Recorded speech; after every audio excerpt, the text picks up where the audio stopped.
This is Culture Change, a discussion document.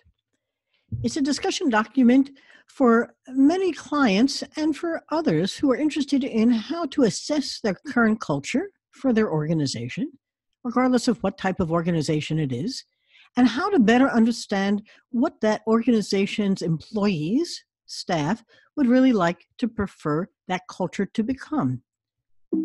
There are lots of reasons why this becomes so important. And there's a tool that we use called the Organizational Culture Assessment Instrument, the OCAI or OCAI.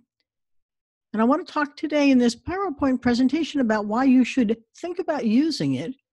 And then once you have it, how to think about changing your organization's culture based upon what you have seen and how it works.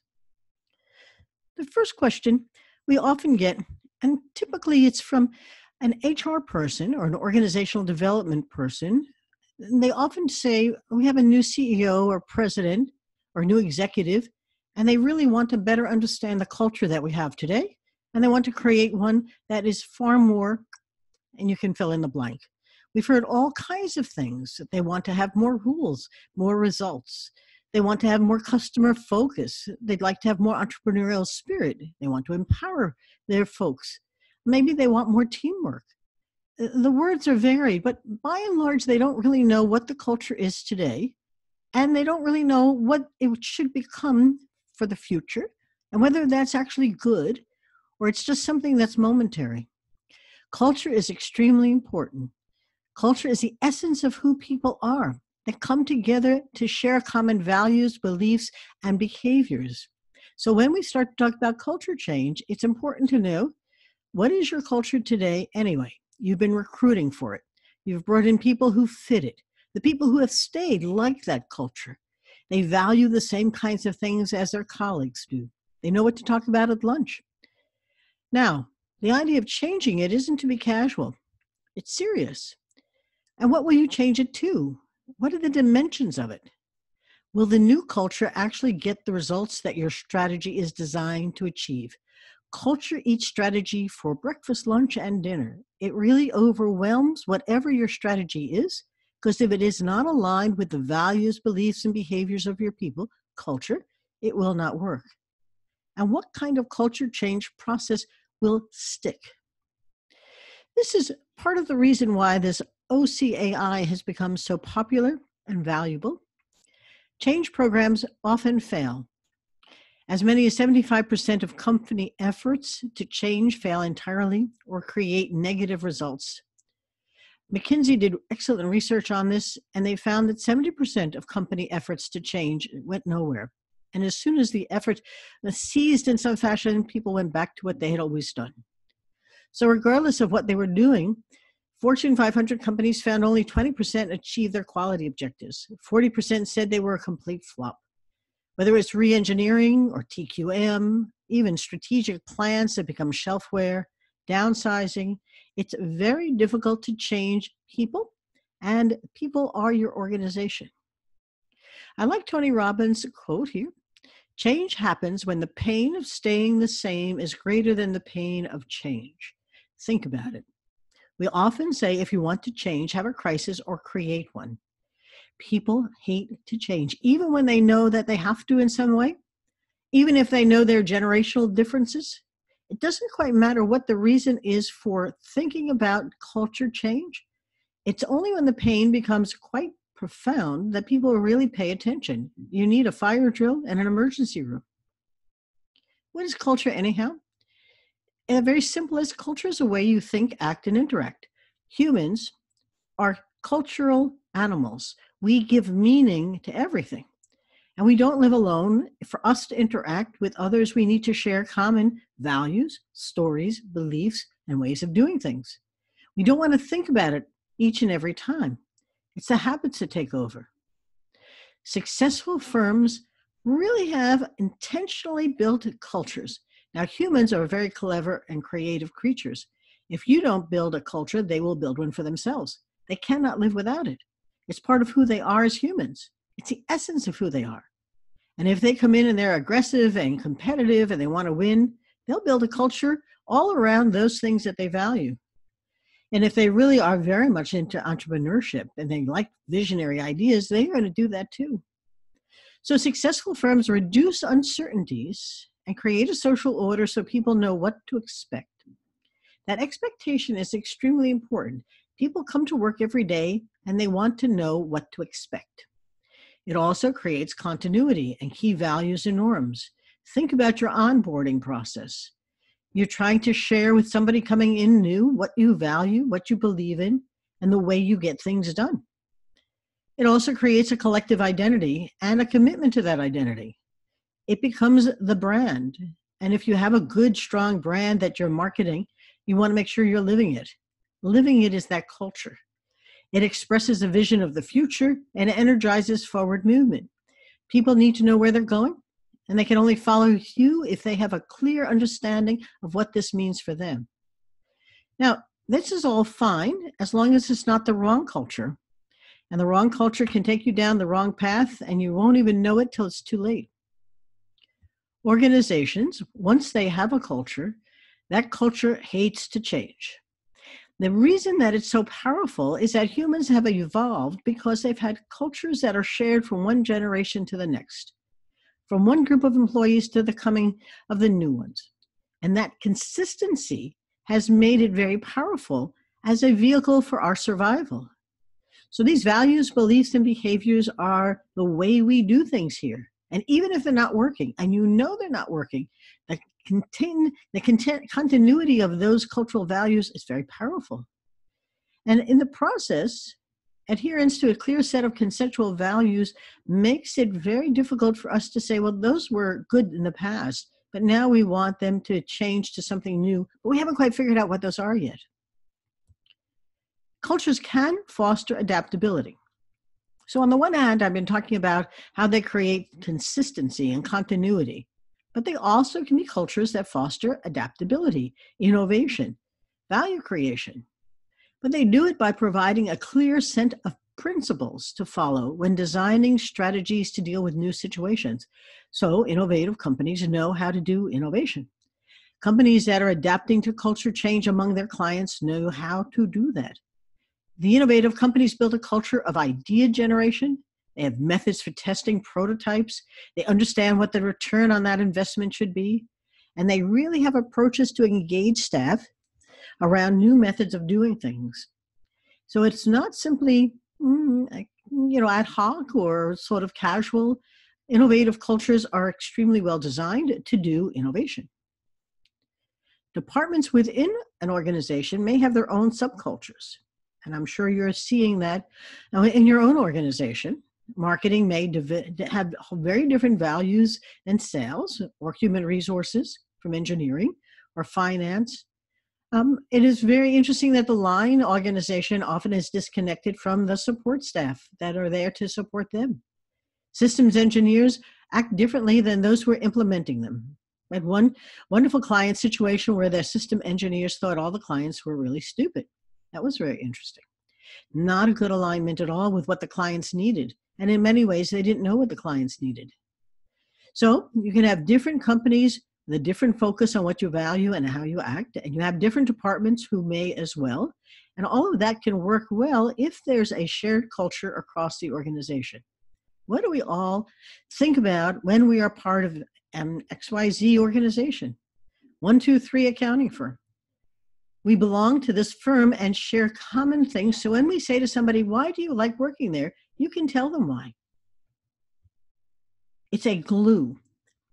I can't emphasize that enough. The story that you create in that culture is the glue that holds it together. It's an ideology, a worldview, but it's basically a story. It may be a mythology, but it's a story that we share. And it affects the way your members think, feel, and behave. Remember, we decide with the heart and justify with the head. That story is where we take the experiences we have and make sense out of it by creating almost a movie set, a story. People are not aware of their culture until it's challenged. Maybe when they experience a new one. There's often situations that our clients have where somebody leaves the firm to go somewhere else and then calls a year later and says, can I come back? I've experienced a new one and I don't like it at all. I've had one situation recently where she came back and said, "Man, you have no idea how bad that was." So until you go and visit a different place and live in it, you may not know what your culture is and why one is better than another. Or that culture can be made overt and explicit through a framework or a model. So as you're listening to me here, the question you might have is your culture the right one for today? Is it preparing the organization for the future, particularly if clients are changing and generational changes for employees are happening? And is it aligned with your strategy? We do a lot of blue ocean strategy work. And one of the things that happens is when they discover a blue ocean strategy, an organization has to change its culture. Typically, more of the same is not going to work when you're truly creating a whole new market space. So as you're facing the challenges ahead, you got to figure out, what is that challenge? Why is it so hard to see what might be right in front of you? Several things to keep in mind. These are the resistors, and they create resistance in people when you talk about changing them. The first is the comfort of the herd. Their culture is a strength because it is a herd animal that humans are. We're herd animals. We are very comfortable inside, sharing common values, beliefs, and cultures. Whistleblowers aren't beloved. Change agents aren't fun. Everybody's happy doing what they've always done, dressing the way they did, and believing what they've done is really good. Second is the habits are driving you. While we think we have a lot of free will, we are really very habit driven. It's the most efficient way for the brain to operate. And so once we create habits, they become the driver of our everyday behaviors. So if you're thinking of culture change, make sure you realize you're going to change that culture's habits. The brain hates to change. I can only tell you that prefrontal cortex really does create chemistry that says, stop the changes, I don't want anymore. It's really horrible. The amygdala hijacks them. It flees them, it fears them, it appeases them, and it doesn't want you to do them. So you're fighting the whole human being. And you're taking a step into the unknown. That unknown is extremely important because ambiguity and lack of clarity is a place that people feel most uncomfortable. It's when they run away back into what they are familiar with, even if they know they can't do that anymore. And I sort of love this. People are loyal to culture, not to strategy. This is exactly the power of culture and why, if you're thinking about changing it, you need a process. So let me talk about the process. The Organizational Cultural Assessment Instrument helps to diagnose and change a culture.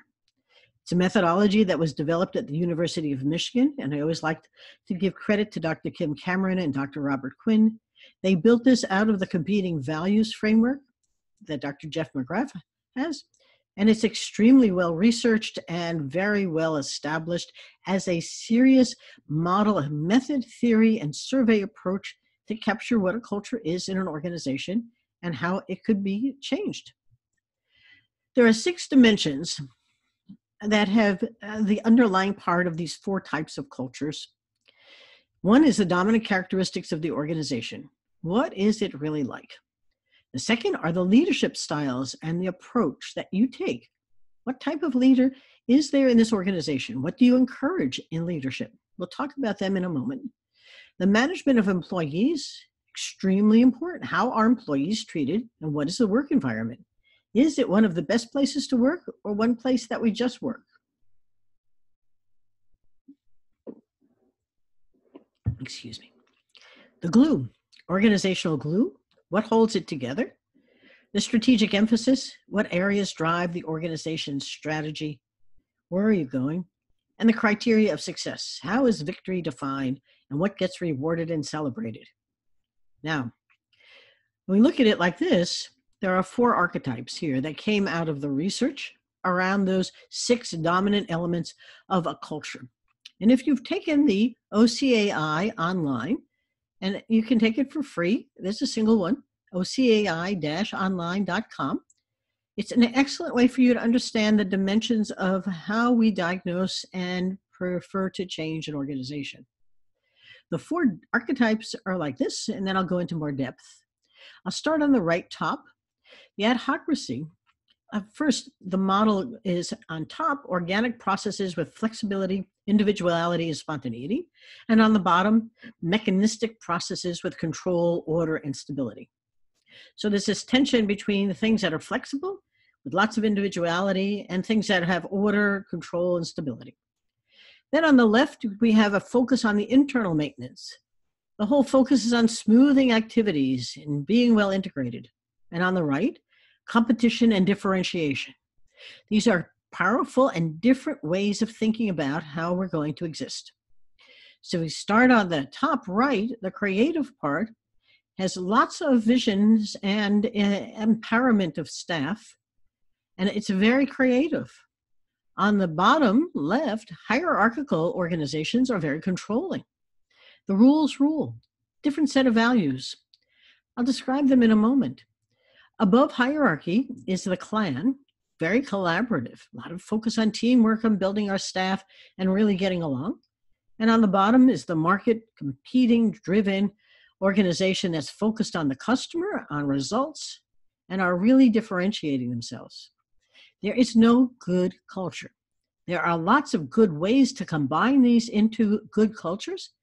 And I certainly can share with you lots of experiences that we've had with cultures that are off the competition side. We worked with a commodities trader. They made a whole lot of money competing, but didn't get along. I've worked with family firms that had a great deal of time, good time working together, but didn't get much done. We've had entrepreneurs who say, I have an idea a minute. If I don't have a hierarchical person to organize me, a type A, my ideas don't go anywhere. And then we've had rules-driven organizations that we've worked with. We had a cement manufacturer down in Mexico that couldn't hire anybody because nobody wanted to work in the siloed, rules-driven cement company. It is not easy to have the right mix. I like that particularly because when you take the OCAI, you do an analysis of each of those questions. There are 4 answers. You have 100 points, and you begin to see what you would prefer and what you have now. You come up with a chart, a graph on the left, and a chart on the right that shows you how you answer those questions, and you get them for yourself, for your team, for your whole organization.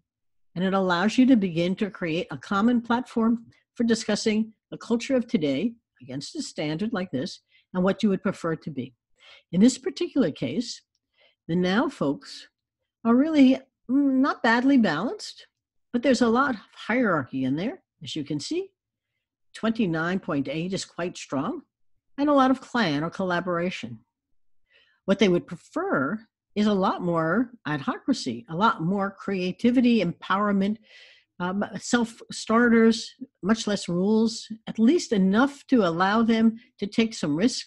And adhocracy has far more risk to it than a rules-driven, controlled organization. And they'd like a little more focus on the market, on the competition, on creating a more customer-centered organization. It's a nice balance today, but a completely different balance tomorrow.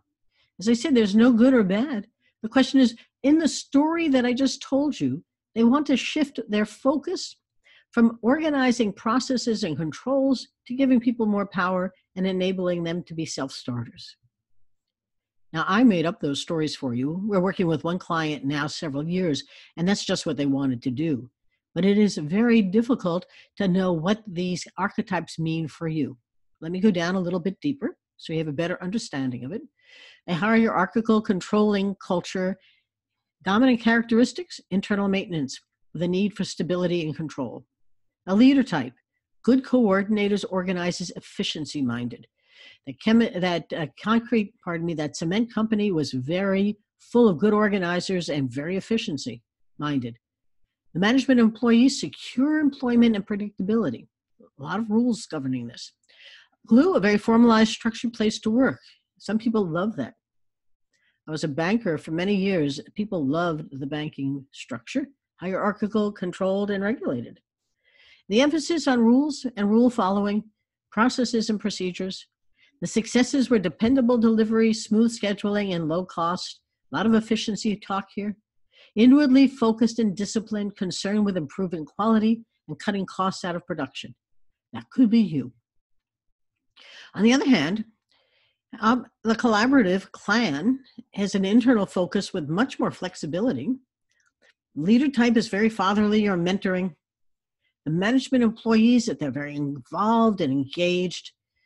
There's a lot of teamwork. I had somebody from Ford in its last iteration talk about how they had become so collaborative that they had 30 people at meetings and nothing ever got done. A lot of engagement and teamwork, but not a lot of results. Nothing is without its unintended consequences. The emphasis of a clan or collaborative culture is high commitment and solidarity.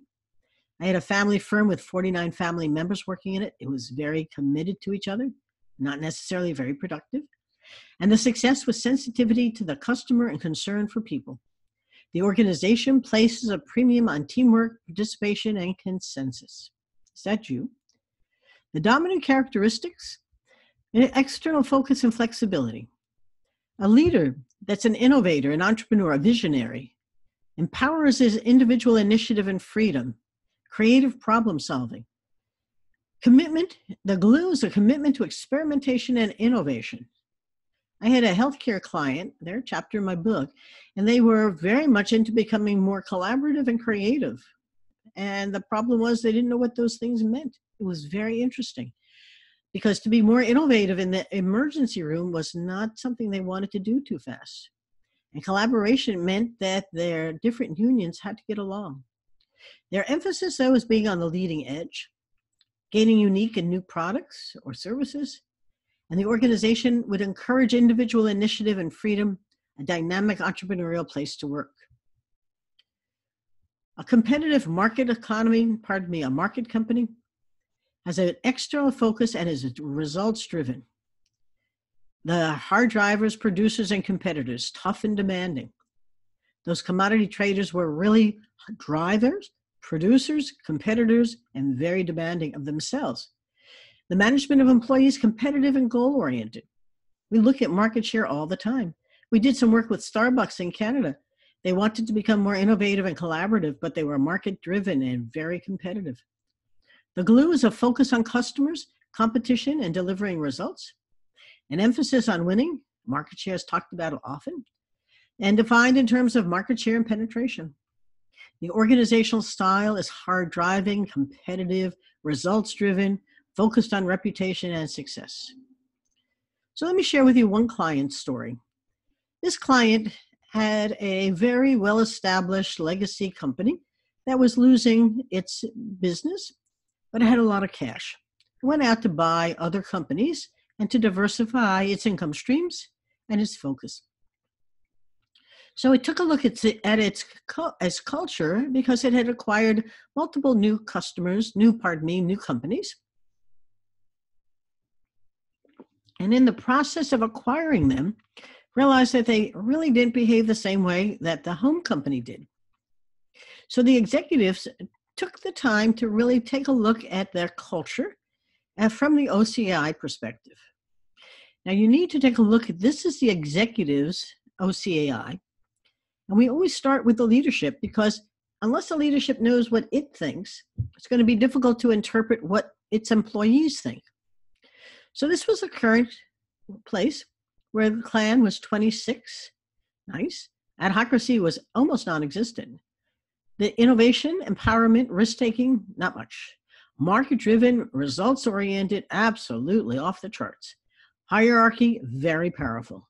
So the rules and the processes controlled the business, not innovation and creativity, empowerment, and risk-taking. When they took a look at what they would prefer, they were astonished.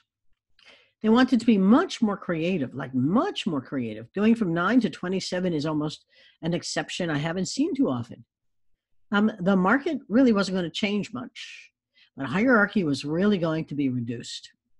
They wanted even a little less clan, a little less collaboration, a little more creativity. Very different preferred culture from the executives. So today there's a mixture of cultures where an emphasis is placed on processes and controls, collaboration and teamwork to get results and profitability. Very little on innovation and empowerment. Tomorrow there's a desire for a culture with the same focus on competing and winning, but much greater emphasis on creativity, empowerment, risk-taking, and innovation. For each of their newly acquired companies, though, they had a problem. Take a look at these. They were very nicely balanced. This is companies that they acquired and what their OCAI was for today and what they wanted more of.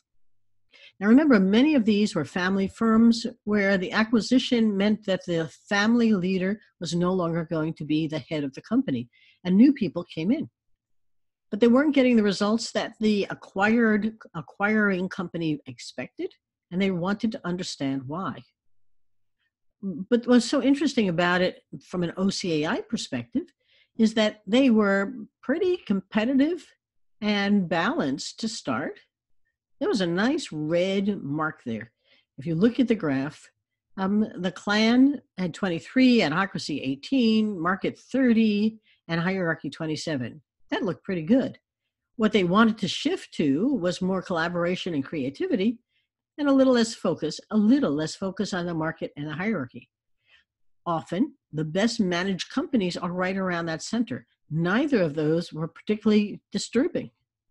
But what was interesting was company B that they acquired was almost identical, and company C was almost identical again. They all seemed to want a lot more collaboration and creativity and a little less focus on the competition and the market and a little bit less control. It was a very nicely balanced, very well balanced model either way. The challenge was that the leadership wanted to drive the processes into the organization, that hierarchy, and get them to focus on competition and results. But the newly acquired companies wanted to focus on a much better balance between empowerment and risk-taking and innovation, with much more teamwork to get the results.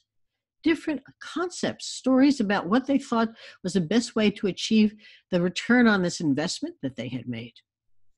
They realized that change was difficult, but not changing was going to be quite fatal. And they became very attuned to what could they change when and how, and where would they begin to get the results that they were looking for. It was a strategy discussion as much as a culture one. Now, how might you change your culture to achieve your strategic objectives? Let me talk about the process. Change is so challenging, so let's start there. You're challenging the very essence of who a person is every day. It's not a task to perform. It goes much deeper. Their personal identity comes from their culture. So this is about changing a person.